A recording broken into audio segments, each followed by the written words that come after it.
Parliament's Portfolio Committee on Justice is calling on the Department and the National Prosecuting Authority to address their differences over access to State Capture Inquiry database. NPA boss Shamila Batohi reportedly claims that prosecutors still do not have full access, while the Justice Department denies hindering the body. Now, the Justice and Constitutional Development Director General is Advocate Dr. Mashabane, and he's with me in studio tonight. DG, good evening to you. Good evening, Polly, and good evening to your listeners and viewers. Thank you. Thank you very much for your time. DG, we don't have much time, so I'm going to press ahead with the matters at hand. In an environment where the Justice Minister could be in trouble with the law, it's easy for the public to be suspicious. And so I'd like to start with almost housekeeping rules and ask you a very straightforward question. Could there be any reason on the part of the minister or yourself as head of the department to obstruct the work of the National Prosecuting Authority? Okay. Look, maybe let's start here.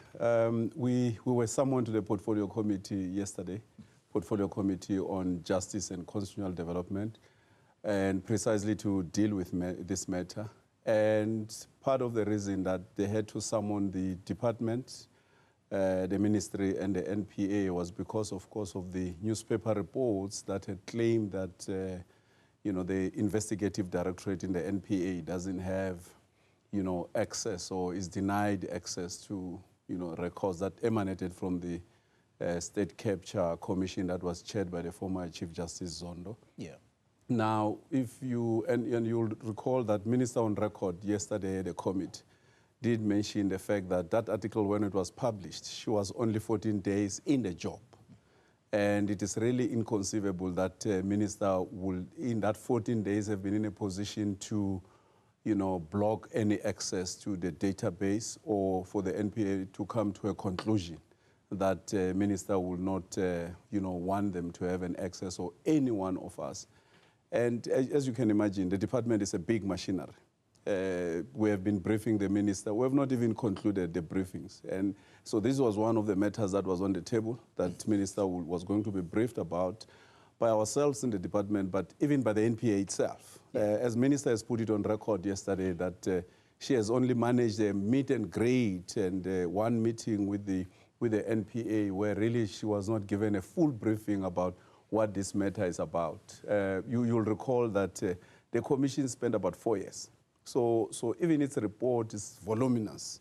And the work that we have to do around it post, there's even a work for the department in terms of the plan that President presented to Parliament, which the minister needs to be briefed about what the responsibility of the department is emanating from that, let alone the issue of the investigative directorate, getting access to material that were used during the commission of inquiry into allegations of corruption and state capture. You've explained quite a bit, Yes. Director General, but I don't want you to lose the essence of my question. Yes.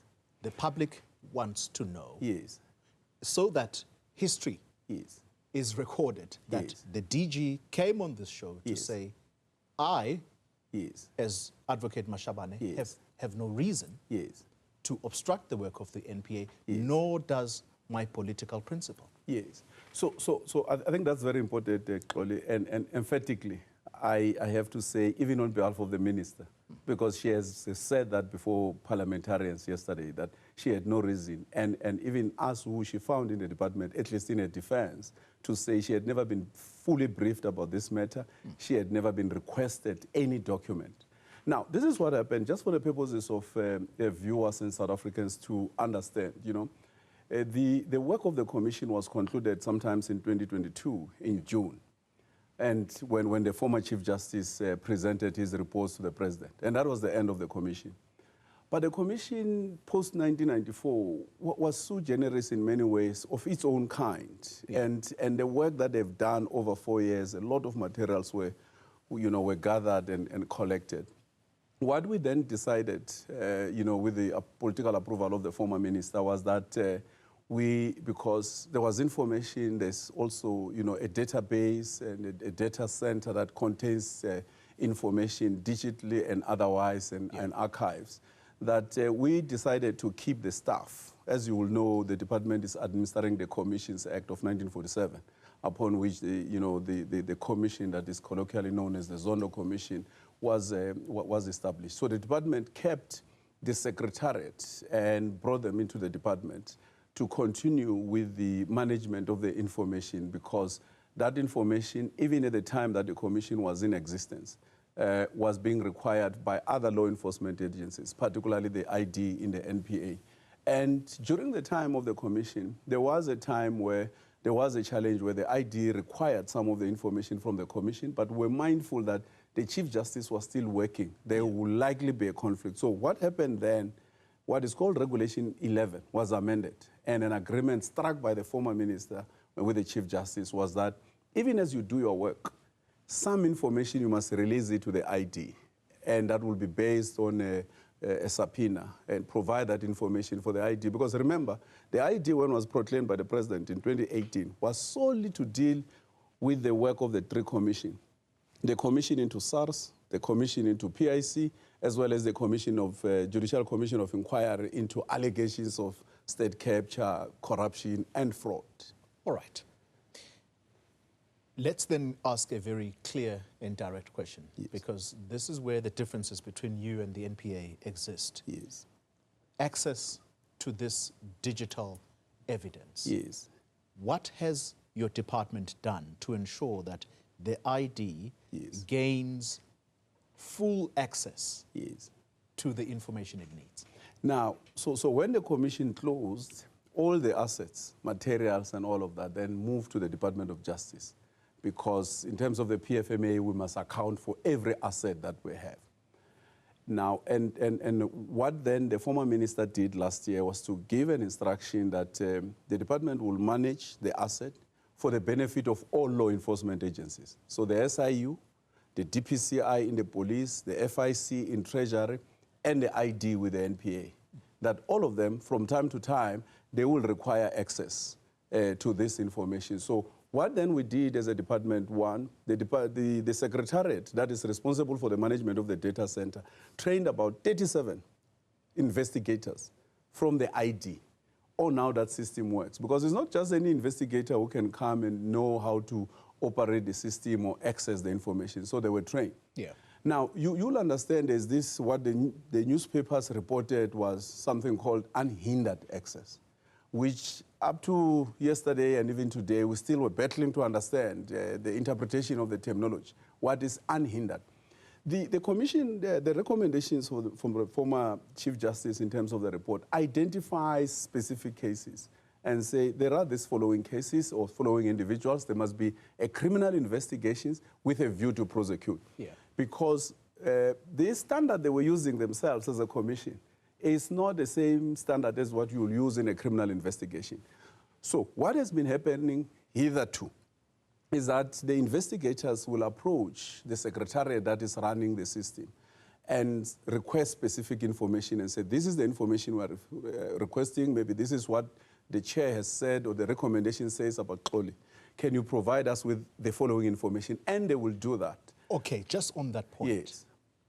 And this is where the problem lies. Yes. Because the NPA head says it stands to reason that some of the people that work in the investigative directorate may or may not know what information exists, what information possibly even exonerates some of the people implicated. So it becomes almost impossible for them to know beforehand what information exists to assist in their work of investigating these. You see, I hope you did listen to Professor Musala, who is the head of the Secretariat, who was the secretary of the Zondo Commission, and he's a specialist on data science. So he even knows some of these things better than us in terms of, the volume is very big from the explanation, both digitally and in terms of physical archives. So And they have availed themselves with his, technical experts to assist. What at least they will know from the report and the recommendations of the commission is the specific cases and say there's a matter of so and so. This is where we can assist. Part of what they have, which he even told Parliament, is that the investigators from the ID, some of them have even been given codes, pass codes, to enter the system at any time. The difference is that because it's for the benefit of all law enforcement agencies, we put protocols in place, and the protocol, hitherto again, we've said there's no request that has ever been made that has been denied. Part of what we raised then with the NDPP was to say, NDPP, as we continue with the discussion about how we're going to finalize the protocol on access to the information, in the meantime, let's continue to deal with specific requests. As of last week, there were 6 outstanding requests that have been attended to. But for the benefit of South Africans and on record, there has never been any request that has not been granted. Yeah. All the requests from the investigators of the ID have been granted, and they can never be denied. They will be granted. And this is we can put this on record. All right. And, call it coincidence. Yes. Tonight, as you and I speak, there's a small screen at the bottom there. The minister who blew the whistle on state capture, Pravin Gordhan, yes, alongside his deputy then, yes, Cebisi Jonas. And of course, it's not to say that they were the only ones, because this stemmed from exactly the record we are talking about, which was the so-called Gupta leaks. yes. He's being prayed for tonight, and so South Africans would want for people like him, who took the chance or perhaps took the risk of speaking out, for that kind of bravery to not go to waste. So here's my final 2 questions to you, Director General. Yes. Let's clarify the role of the Department of Justice, Yes, over prosecutorial decisions. yes. Where do you fit into this picture? Briefly. Okay, look, the base or the source is the Constitution. So Section 179 of the Constitution talks about the NPA being an independent prosecutorial agency. But it says that the minister responsible for administration of justice has the overall final or full responsibility. And I think it's very important that all of us, I think we understand this. The minister, neither the minister nor the department play any role in relation to prosecution. The only section in the National Prosecution Authority Act that brings minister, if anything, to anything to do with prosecution is a section that says the minister, together with the National Director of Public Prosecution, must set in place a prosecutorial policy framework. Right. So that what will determine under what circumstances a person gets charged and under what circumstances can you make a representation. And to the best of my recollection, I think that policy has been in place now from the time of Advocate Bulela Ngcuka, and it has never been reviewed, and the former minister had never seen any need to go to it to have it reviewed. Now, that's how far it ends. Insofar as decisions are taken, directors of public prosecutions in the provinces take decisions on a daily basis. There's no requirement in law nor in the Constitution for them to inform the minister in terms of the decision. So the Minister for Justice has no role whatsoever in who gets prosecuted and on whose case gets withdrawn, has no role, doesn't come close at all. That's why the prosecutors have to prosecute without fear, favor, or prejudice. So the minister has no role. Advocate Dr. Mashabane, I know there's quite a lot that we could have spoken about, but as I mentioned earlier, there is the vigil of the minister, the former Minister of Public Enterprises, who was one of the key figures that played a crucial role in allegations of state capture.